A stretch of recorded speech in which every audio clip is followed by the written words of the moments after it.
You have a new baby and everything is baby, baby, baby. At some point, you'll find a desperate need to have an adult conversation about what's going on outside of your house, diapers, spit up, and breastfeeding.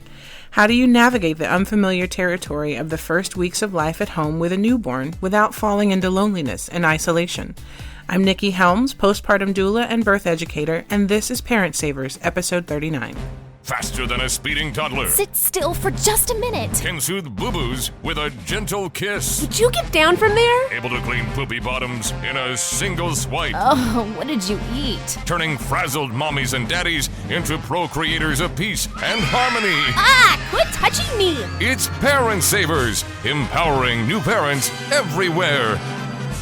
Welcome to Parent Savers, broadcasting from the Birth Education Center of San Diego. I am your host, Casey Wilt. Parent Savers is all about helping new parents from the baby years to the toddler years. We are so lucky to have amazing experts on our show, so shoot us an email or call our hotline and we'll get your questions answered. We also have a free app, a free newsletter. You can like us on Facebook, send us an email or call our hotline. Get my Facebook numbers up. Come on, everyone. I know you're all on Facebook out there. So there's so many ways to be a part of our show. Did you miss an episode that's been archived, or you want to keep talking to the expert once the show stops? We have a Parent Savers Club where you can download the archived episodes and get exclusive content and so much more. So jump on in the conversation. I am a new parent myself. My son Carson, he just turned 2, and I'm joined by 3 new parents here in the studio. My name is John O'Reilly. I'm a freelance writer and PR consultant, live here in San Diego, and I have 3 boys. I'm an experienced parent and a new again parent. They're 5, 3, and 18 months old. My name is Jerry Butanda. I'm 31. I'm a speech pathologist. I have 1 daughter. Her name is London. Hi, everyone. I'm Jessica Lampier. I'm 25 years old. I'm a yoga teacher and an esthetician, and I have 1 daughter, Angelica, who is 13 months. Before we start today's show, here's Jennifer Shear with tips on how to survive the emotional side of parenting. Hi, Parent Savers. I'm Dr. Jennifer Shear, a clinical psychologist with a practice in San Diego. One of my specialties is working with women during pregnancy and throughout the transition to motherhood. Today's segment is about transitioning between your professional and maternal mind. I refer to professional mind as the part of us that can plan, organize, prioritize, and problem solve. It involves our executive functioning. When speaking of the maternal mind, I am referring to the ability to be fully in the moment with your baby. Mindfulness is the term that describes this experience of being in the moment, and that is what being with baby is really about. Activities that help develop mindfulness are especially beneficial during pregnancy. These can be yoga, swimming, gardening, hiking, being with nature or with animals. Repeated experiences that help you feel centered and present. These are mind rehearsals for learning how to access this part of yourself so you can really engage with your newborn and your own experience of early motherhood.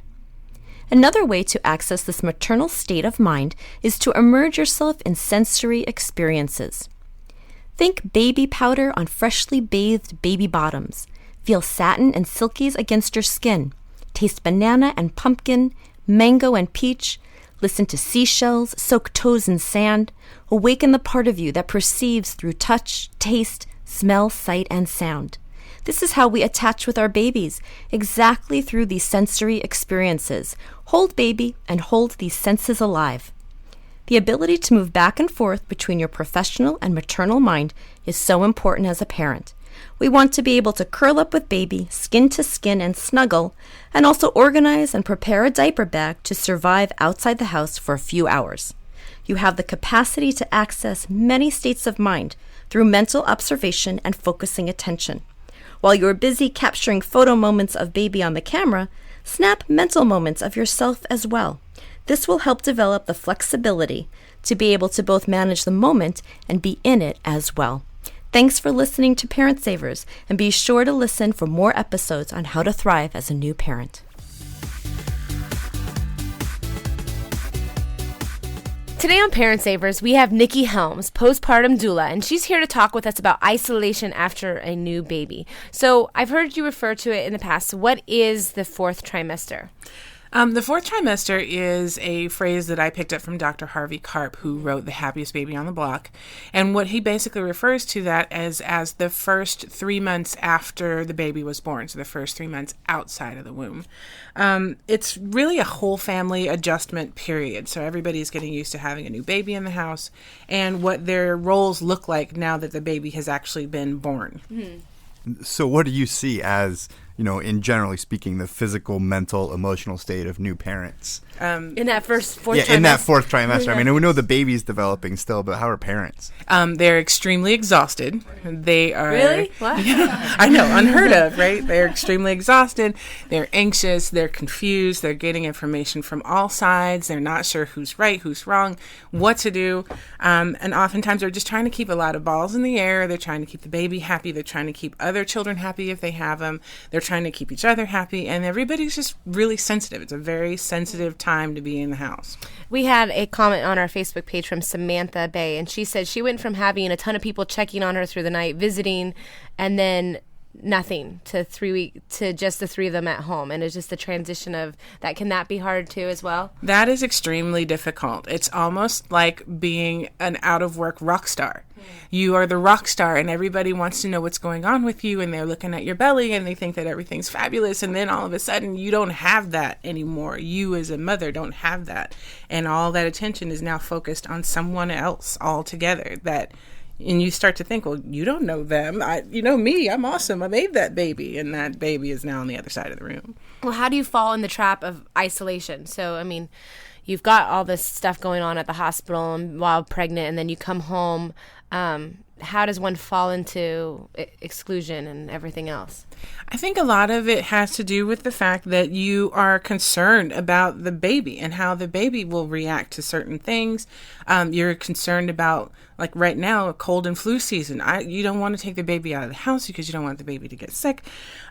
You're concerned about how the baby is going to behave in certain situations with regards to crying, or maybe they're going to have an accident, or maybe you're going to have an accident, or there's breast milk leaking. There's all sorts of things that you're concerned about that make it easier to just stay home. Well, especially I know a lot of moms who are breastfeeding, that whole breastfeeding outside of the house with a cover. I could not finagle that cover, and then a lot of them would need a pillow and just all sorts of things. And so, you can go on in 30-minute increments, and that's not enough to go anywhere. Even by yourself, it's not enough to go anywhere. Right, exactly. And that's what I refer to as the time slip. You realize that you've been home, and everything's just easier at home, and the next thing you know, it's been 3 weeks since you've left the house, and you ask your partner who comes home from work, and can you just pick up the da-da-da, can you just grab the da-da-da, since you're already out there. Yeah. And that makes it easier for you as the at-home parent to just stay there. So is this concept of isolation primarily an American issue, or how is that across the world? Well, I haven't really been across the world to investigate. However, I can say that it would be a common occurrence if you don't have a well-established community that's involved in your life on a regular basis. So if you don't have friends that are coming over to check on you, or a church community, or some sort of group that's involved in your life on a regular basis, I could see it being very easy to just stay home. Well, and I wonder if, places, I've referred to in the past, I know Sweden has a great postpartum doula situation, and a lot of other places in Europe where they've got people checking on the mom afterwards. You think that would be helpful? I think it would be amazing. The last time I was pregnant, I asked my husband if we could please move to Sweden. He said no. However, they have, it's so much, I think in Europe, it would be really helpful to have a lot of those systems in place here in the United States, because mothers are able to take off for a whole year and have, postpartum care. They have home care nurses that come in and look on the baby, look in on the mom. That would be wonderful. It's not here yet, but we can hope. Do you feel like some parents, maybe fall into isolation because they're going back to work in 3 months, and so they're saying, I don't want to spend any time with anybody else but just my baby right now? Right, absolutely. And I wholeheartedly support that. Those first few weeks, just being in the family cocoon and being at home, and don't answer the door, don't answer the phone, only schedule visitors for a particular time so you know when they're coming and for how long. But when you start doing that and you kind of get in the routine of doing that, then going outside of the house almost becomes agoraphobic. It's just too much to handle. I have one daughter now, and so with this kind of same, because we've been through all of this, the isolation, things like that, will this happen again when we have 2, 3, more children? Is that Yes, common? it absolutely will. I just had my second daughter 2 years ago, and we have also an 8-year-old. And so when my youngest daughter was born, the 6-year-old wanted to go to the park and she wanted to go out, and she was used to having that level of activity. And with the brand new baby, it's hard to get everything together, and you need the diapers and the wipes and the bag and everything and the stroller and the this and the that. And then you've got a 6-year-old that's raring to go, and it just becomes too much. And you just go, you know what? Forget it. We're all staying home. Yeah. Put on SpongeBob. Forget it. Yeah. It's daunting. It is daunting. The second you It's a add lot. another little person in there, you're like, okay, how much time can I manage to go outside the home before I come back for naps? Because now you have 2 napping schedules, and those naps are sanity for a new mom.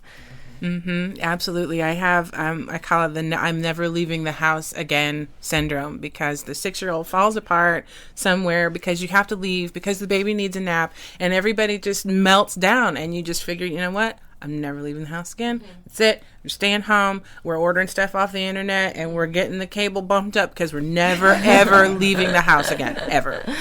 When we come back, we'll talk about ways to get you out of the house and reintegrate you into society. We'll be right back. We're back with Nikki Helms, postpartum doula, and she's here talking with us about isolation after a baby. So we've talked about ways that we can easily fall into isolation. So how do you not fall into that isolation trap, and how do you reintegrate yourself back into society? You recommend? The first thing I'd recommend is baby steps. I mean, you really want to take it slow. You don't want to overwhelm yourself with expectations of what these trips outside of the house are going to produce. I jokingly referred to it with my sister the other day as lowering the bar. You got to lower the bar for what it is that you expect to have happen when you leave the house. You cannot leave the house and think, I'm just going to run to the store and get 2 weeks worth of groceries. Go out for milk and bread and eggs and come back.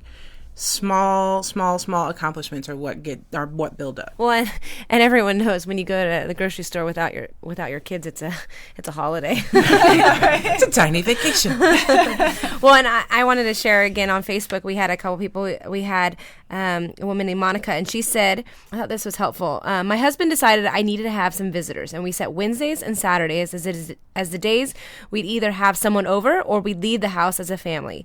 It helped tremendously because I found out from my visitors that I wasn't alone in my feelings and appreciated them while they were here. And then the other, Samantha, she writes, what help was a couple things. Asking for help.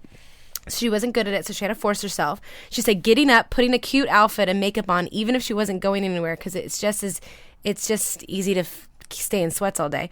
Joining mommy support groups, whether they were stroller strides or things that were outside the house, communicating how I was feeling and not holding it all in. And after hormones regulated, things came a little bit more natural. Well, that blows my mind a little bit, that isolation can actually bring you together with other moms once you realize that you're not the only one feeling isolated. You were talking about baby steps. So what are some of the most friendly baby places that you're going to, when you actually decide to go out of the home, what are some of the best places to start going to?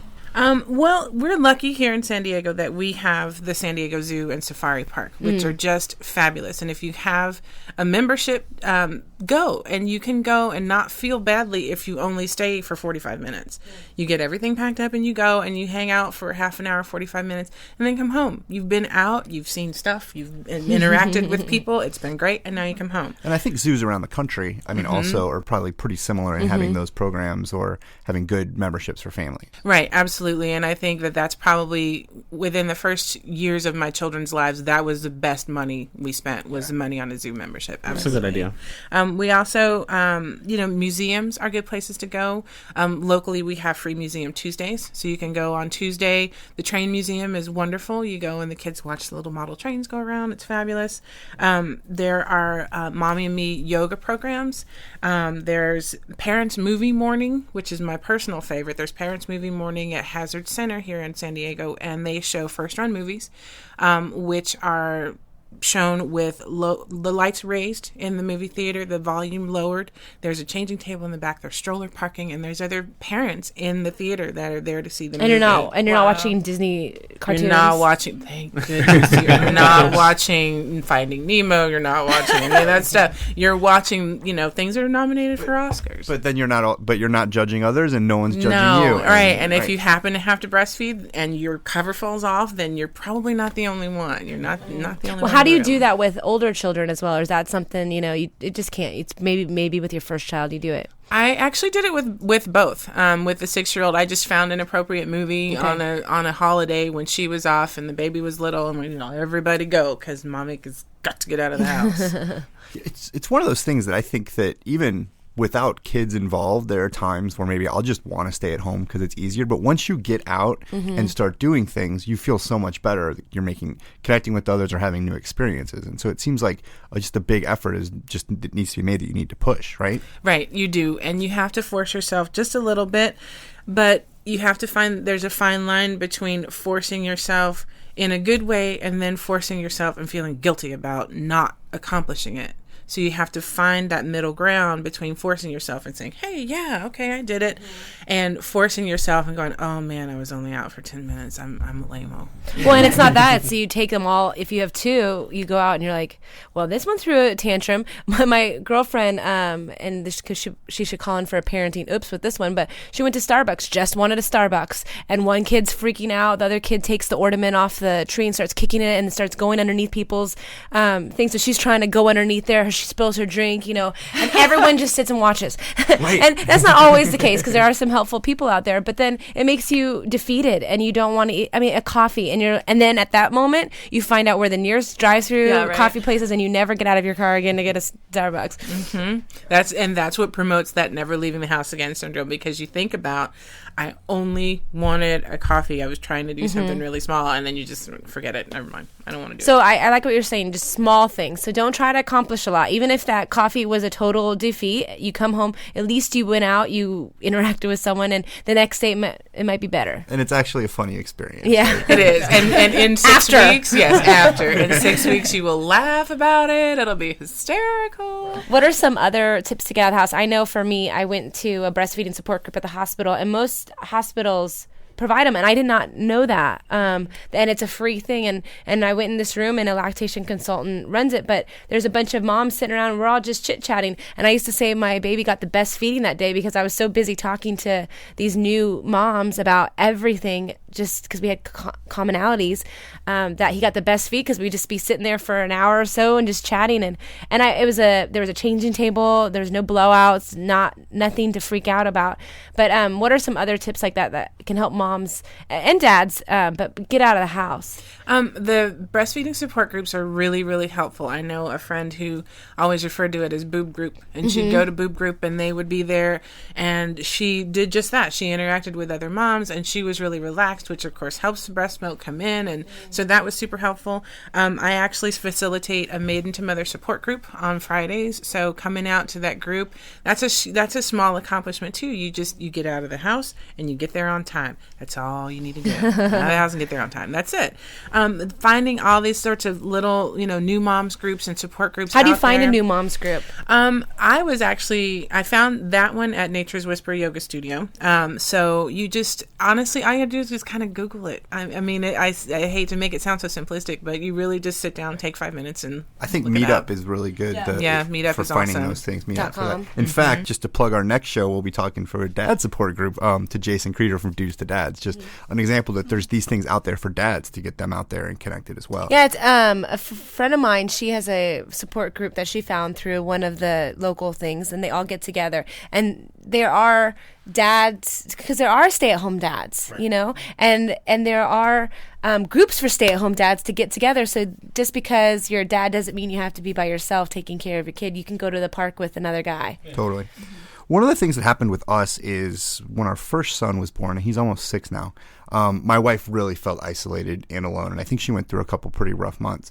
But Facebook kind of blew up in the interim. By the time we had our second kid, she got a lot of pleasure from feeling more connected with people through social media. But I think there might be other people who think that there's some downsides to it too. What do you think about using social media or online forums to connect with others? Do you think that it's a good thing, a bad thing, or what are some of the aspects you see of it? Well, I can see both sides of it. I see that it can be a good thing because you don't have to send 75 emails to show the latest picture of the baby, and you don't have to, figure out why mom's email bounced back and this is too big and this that can be a lot. So if you were just to post the picture on Facebook and say, look, and then anybody who wants to see it can see it, and you don't have to worry about it. And then the likes start pouring in, and maybe exactly, and then the interaction starts that way. However, it can be easier too to just do that from home. So look at what we did; it was awesome. See, and we were at home. Okay, great. And then that you've interacted outside of the house. That's been great, but you didn't have to leave. So, it's a double-sided coin. You can do the good part, you contact everybody and everybody gets to see, but on the other hand, you are still not leaving the house. Right. That can't be your only avenue. When I find sometimes I get interaction with real people and I choose the social media over, like people, you all know that. We've all been on our smartphones and there's a real person, a live person who's breathing right next to you, and you get on your phone and you sit there and you scroll through Facebook, as you all do right now as you're pulling your phones out. But I find sometimes if I'm in the middle of something, and I hate to admit it, all the listeners have learned these horrible, dirty secrets about me, but my husband comes home from work and I'm like, hi. Just keep scrolling. And there I have my husband being attentive, but I'm more interested in writing someone back about a toddler solution, or I'm more interested in getting through your timeline. Yeah, or interacting with people through that. And I feel like sometimes you can go too much into that they've done studies that we're living in a really lonely time right now, even though we've had so much interaction through social media. So I wonder what you think about that, Nikki, just that as a new mom, you're already in that realm of isolation. How do you get out of diving into social media and instead of people, where does that fine balance, do you think? It's tricky to find. When you were just telling that story, I remembered just a couple weeks ago, my husband and I, he was downstairs, I was upstairs. We have the 2-year-old, we're putting her to bed, and I sent her downstairs for a kiss from her dad. He texted me a picture of her kissing him. So I text him back, send her back upstairs, it's time for bed. So that's super easy to do, and it's hysterical because I took a picture of the interaction, but it's really... It's a hard thing to do. It really is, because it's just easier to not have to communicate in an emotional way when you can just text here, or you can just send a text, you can send an email, you can send a Facebook message. Interacting with actual people can be kind of daunting because they are going to react right there while you're looking at them, and you may not like what they do. I think it's nice to use like Meetup or Facebook to create the in-person meetings. Like I know I didn't know anybody as a new mom, so I used Meetup to find other, new mom groups. And even if you're just having a play group at your house, you don't have to leave and, make someone else leave and come over, and you can still interact at least, or go for a walk, or, have some type of communication for an hour. And, then the kids play, and it's a new type of, mom hangout that you never really knew about before. Will it pass as your child gets older? Yes, it will pass. It will get better. It will pass. You will find yourself leaving the house a little bit more often because you want to enjoy the fact that as a tiny person, first new in the world, that they see the world so much differently than we do. And once you see them interacting with the world, then you yourself want to interact with that whole experience. You know that walking down to the end of the block is only supposed to take 30 seconds. But when you have a 1-year-old, it could take an hour because they're looking at every little thing and they're picking up all the germy stuff you don't want them to pick up, and the nasty cigarette butts, but they're interacting with the world because they're seeing it all for the first time. And so the fact that they're seeing it all for the first time really inspires you to take some time and look around and be outside. Well, and it's true, not to fall back on the social media, but I have found myself, I work on this and I'm in front of the computer a lot, and my son's playing in front of me, and And so I'm working on Parent Savers, and the next thing you know, I'm on Facebook because, you know, you always scroll over to do one thing, and the next thing you know, you forgot why you were there. And my son's playing in front of me, and he wants to sit on my lap. He wants to do something, and I'm like, no, not now, not now, not now. And I think it's a conscious decision. Shut the computer, sit down, look at him, see what he's trying to do. And it could be something as silly like something that he's discovered, and I'm like, and I blow it off because that's that. But I think it is the conscious decision to interact in his world and not be hurried to get through his world to get back to mine. Right. You know. So how can your spouse help you overcome this? Or if you're a single parent, what are your resources? Well, if your support network should really be just that. They should support you in trying to find innovative ways to get out of the house, take a walk, go to the park. But you want them to be supportive and not forceful. And there's a fine line between you really need to get out of the house and, well, come on, let's go to the mall and just walk around the mall. That gets you out, and it's supportive and it's not forceful.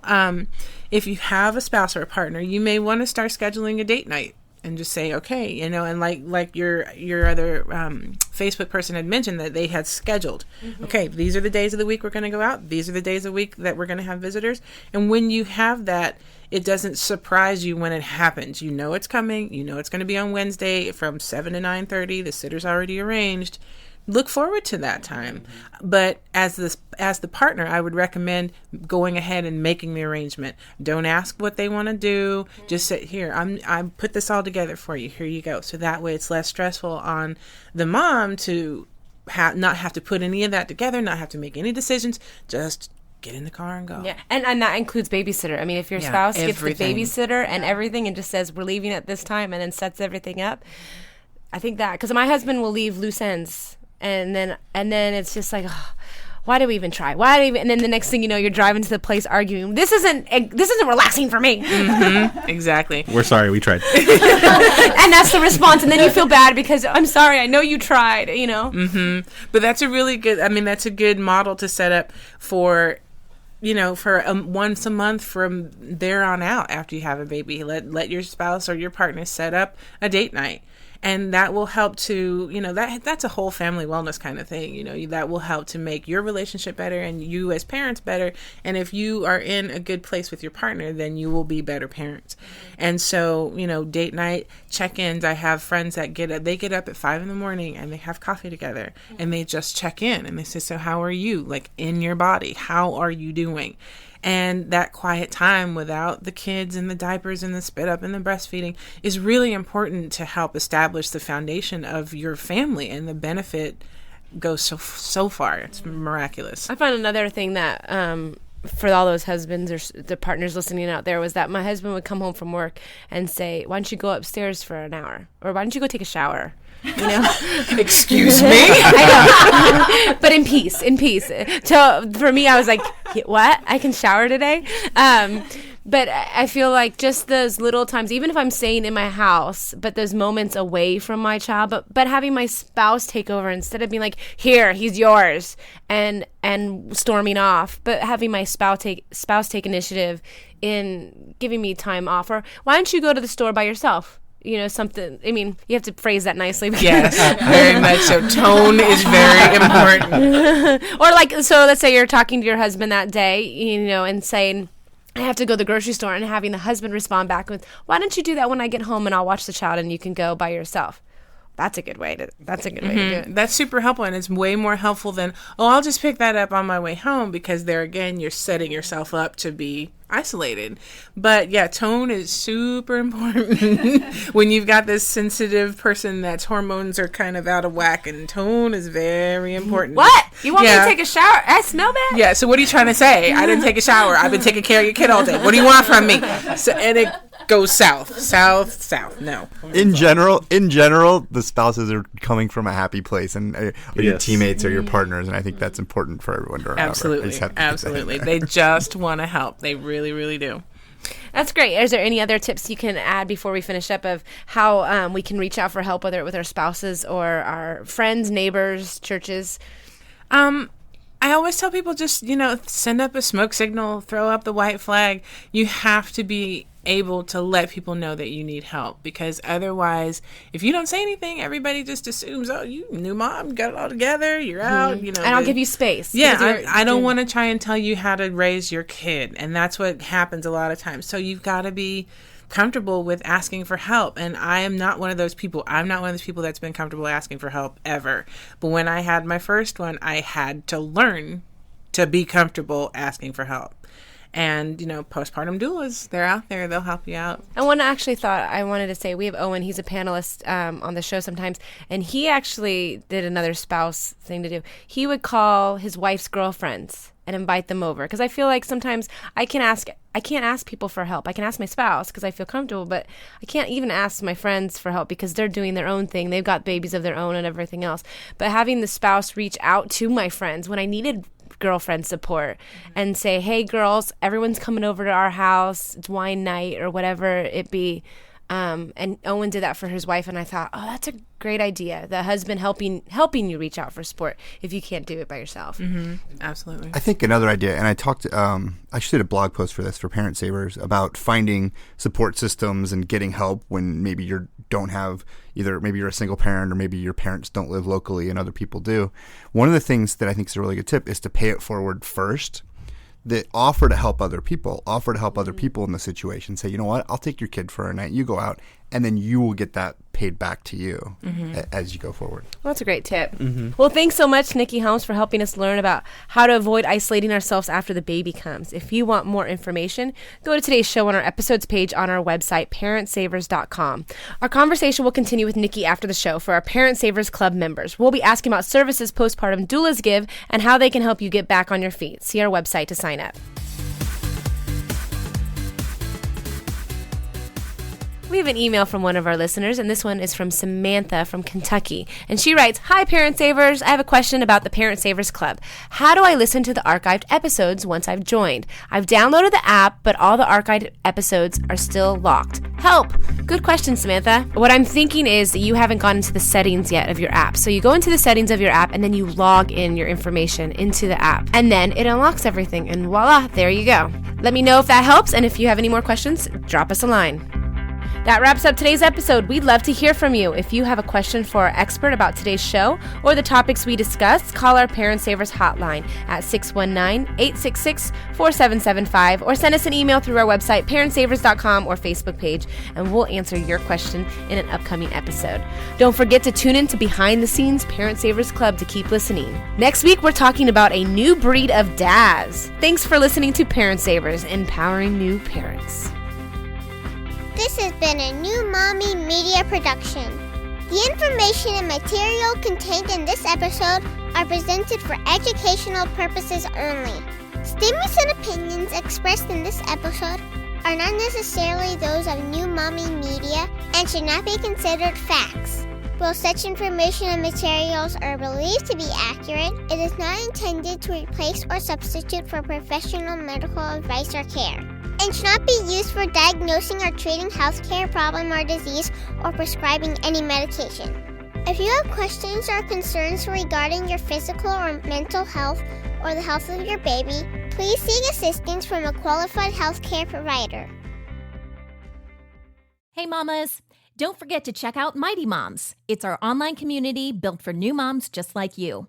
Not only can you connect with other moms, but you can also join us backstage for special mom-only online events. And you'll also be notified when we're recording, so you can join us as a special guest.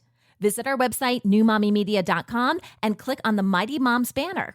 It's free. That's newmommymedia.com. See you there.